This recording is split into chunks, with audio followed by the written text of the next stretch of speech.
Hi, this is going to be part of chapter 16. First, we are going to talk again about Hooke's law and define the stress and strain. And just here, anytime we are going to apply a force at an area is going to create a stress called FO, stress force per unit area, which is F divided by A, which has units of a Newton per square meter or pascals. And that stress is going to create a strain, which is a deformation. In the length, we have it as delta L over L. This actually can be represented as Hooke's law. Now, just I will say here, in the first part, we are going to assume that my system, it is just a mass spring system, and I will have my spring with the mass attached to it is gonna be moving between 2 points A and B, going through 0. One complete cycle is gonna be from B to 0 to A to 0 to B again. Okay, 0 here, it is where the spring has no stretch at all. Now, we call that force the restoring force. It is measured in newtons. X, it is measuring the displacement from equilibrium. Then it is always measuring from here to here. And it is the amount of deformation. We usually use for it meters. K is the spring constant, which we call it sometimes the stiffness of the spring, and that is going to be newtons per meter. We can actually do an experiment just to remind ourselves with Hooke's law. And here what we have a spring, and that spring was not stretched, x equals 0. I added mass 1, and then it was like the new length, it is x1, then x1 minus x0 is going to be the extension, or we call it the stretch. And then if we add more weight, we're gonna get more x. Now here, if you look, we were able to get different masses, calculate the weight, because the weight of the mass is the force.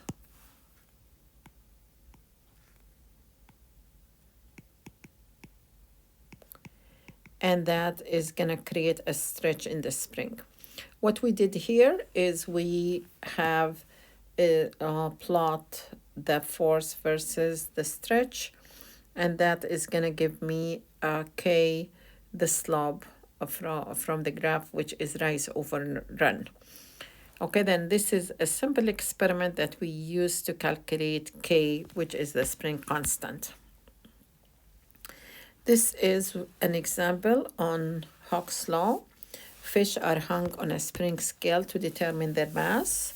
Most fishermen feel no obligation to truthfully report the mass.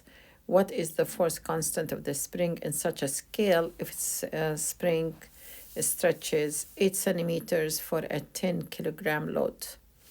We know that at equilibrium, the force from gravity, mg, should equal the force from Hooke's law. Therefore, I can say kx equals mg. If I wish to calculate K, it's going to be mg over x. Here I want you to pay attention that we should have the x in meters and the mass in kilograms. Now mg is going to be the weight of the fish, which is 10 times 9.8, or the load, divided by the stretch. And from that I have calculated the spring constant to be 1.23 10 to the 3 Newton per meter. Now, what is the mass of the fish that stretches the spring 5.5 centimeters? What I can do also here, I will convert their first x into meters.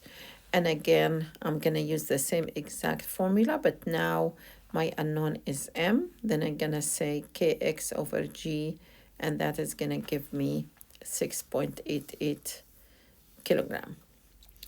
How far apart are the half kilogram marks on the scale? Now, if we look at the scale, this was calibrated to measure, to measure mass or weight. And we can say that x is going to be always mg divided by k, and therefore, like each one is going to be 0.5 kilogram. Therefore, each, division here is 4 millimeters. Now, the elastic potential energy, and this is also from chapter, which was the chapter for work and energy. We can here calculate what is really the elastic potential energy stored in a spring.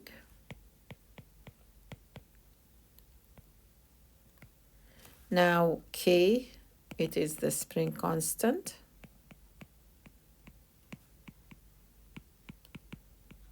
And that is in a Newton per meter. X, it is the stretch or the compression. And that should be in meters.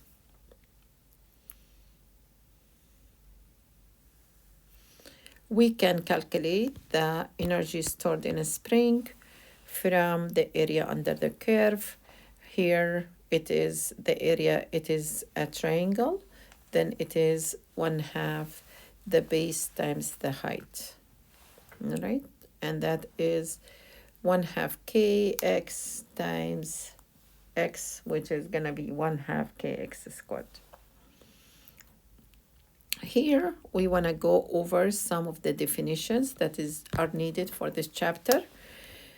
The first one is period and frequency in oscillation. This is one complete oscillation, and the time for that whole cycle or the period of the motion is the time needed to complete one oscillation, or we call it one cycle.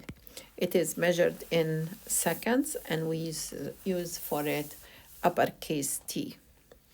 F, it is the frequency of motion, and it is the number of oscillations per unit time.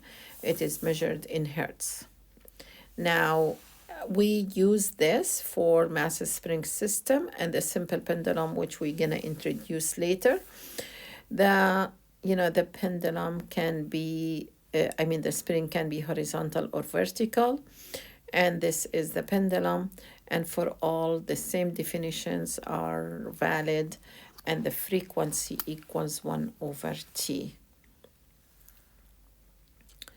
Just here to show you how we're going to use these. If your heart rate is 150 beats per minute during strenuous exercise, what is the time per beat in units of seconds?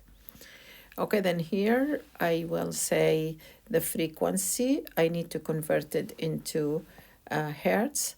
Then it is 150 beats every minute. I want to have how many beats every second. Then I will divide by 60 seconds, and this is going to be 2.5 hertz.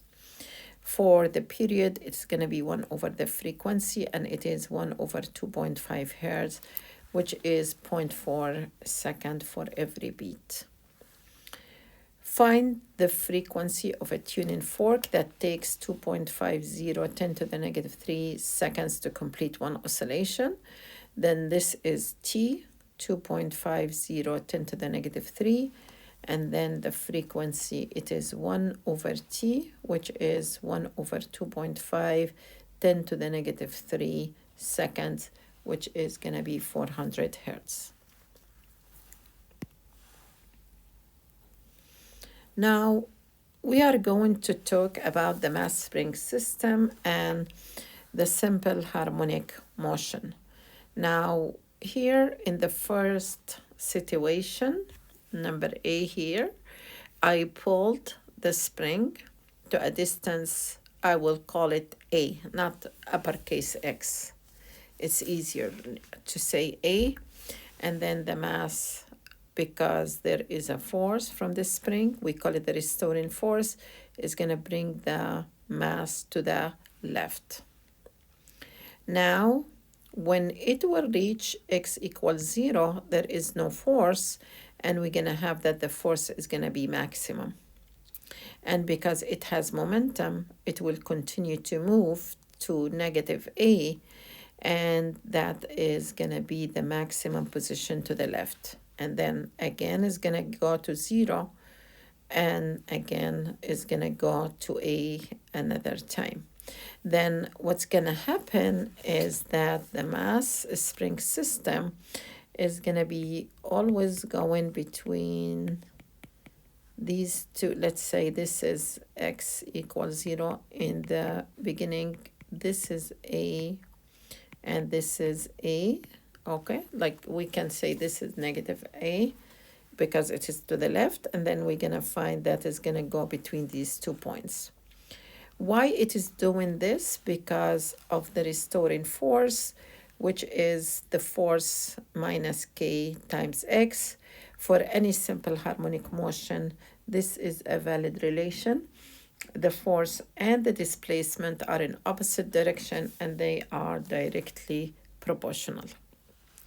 For the mass spring system, we know that the period can be measured as 2 pi times square root of m over k, and for the frequency, which is 1 over t, is going to be 1 over 2 pi square root of k over m.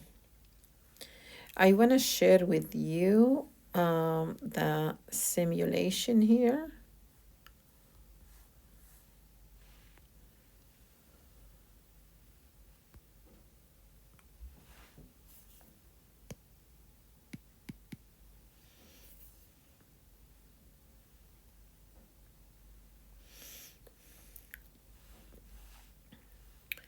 Okay, this is the mass, and okay, it can go up and down.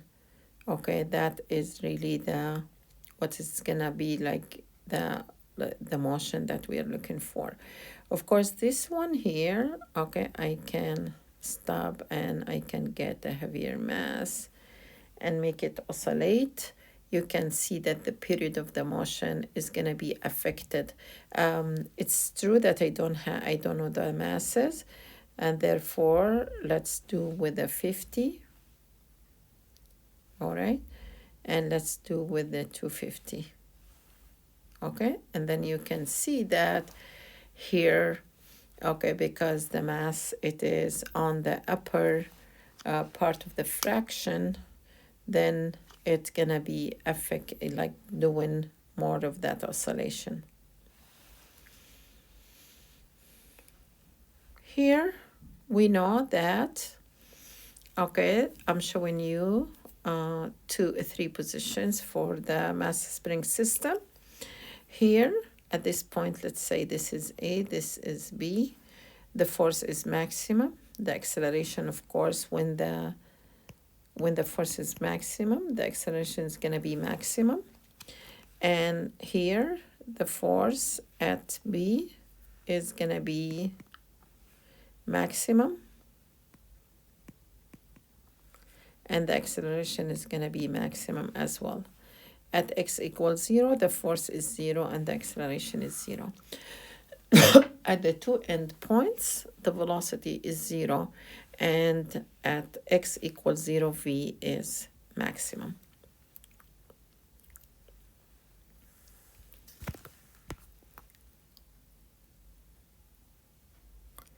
We can represent the motion of a mass spring system by having sine or cosine. Let me share with you this YouTube here.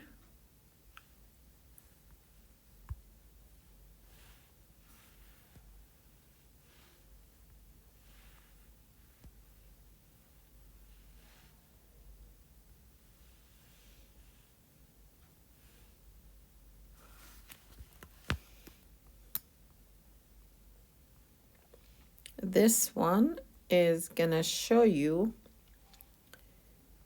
okay, that the simple harmonic motion, or like the motion of the spring, can be Good morning. represented as Circular motion, when viewed from the side, is simple harmonic motion. What? Flippin' physics. Circular motion, when viewed from the side, is simple harmonic motion. Let's take a look at this turntable of a record player.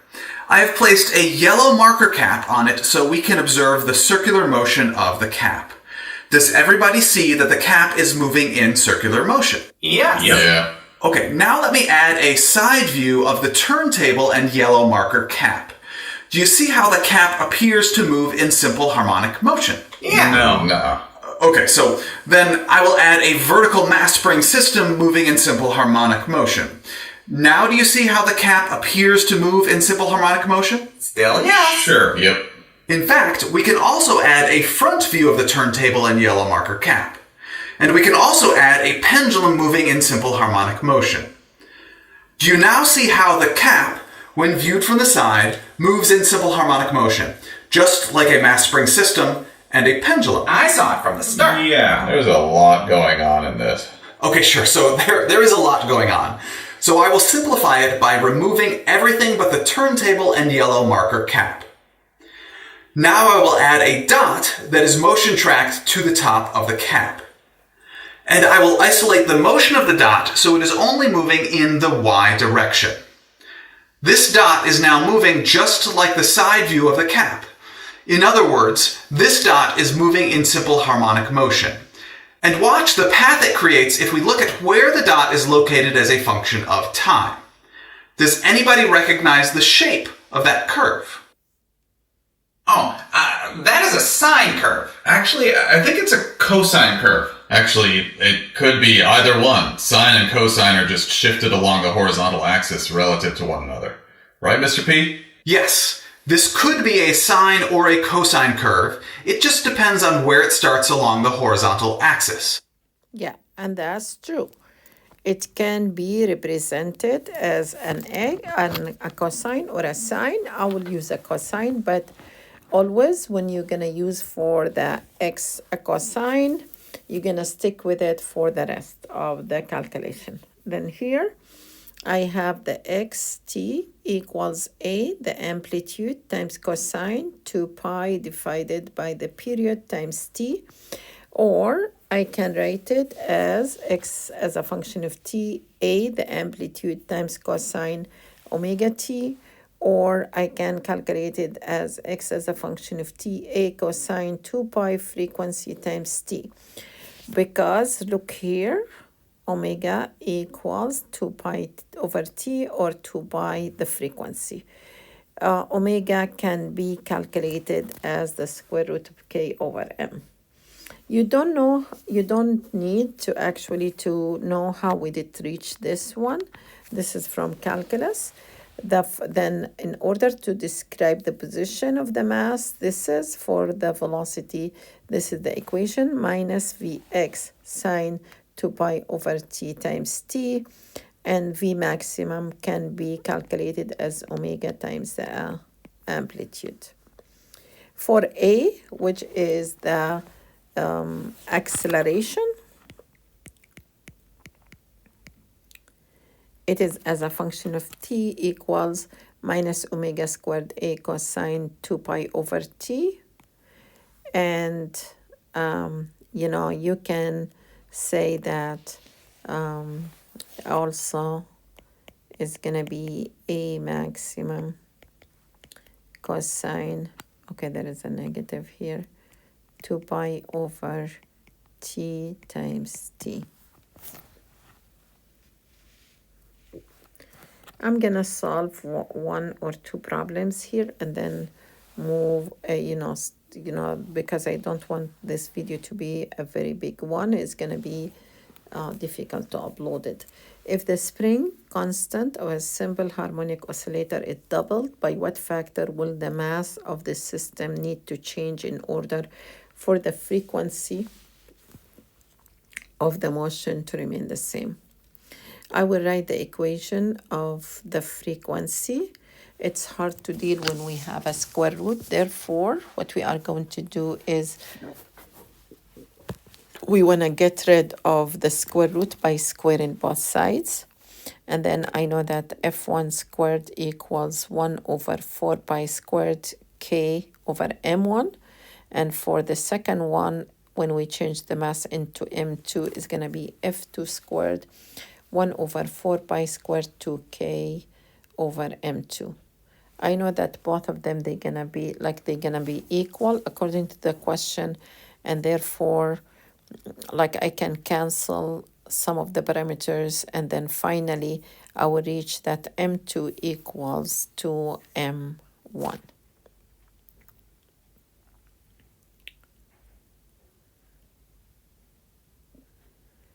Okay, I will continue, maybe in class, it's, where you're gonna post your questions about this lecture. Thank you.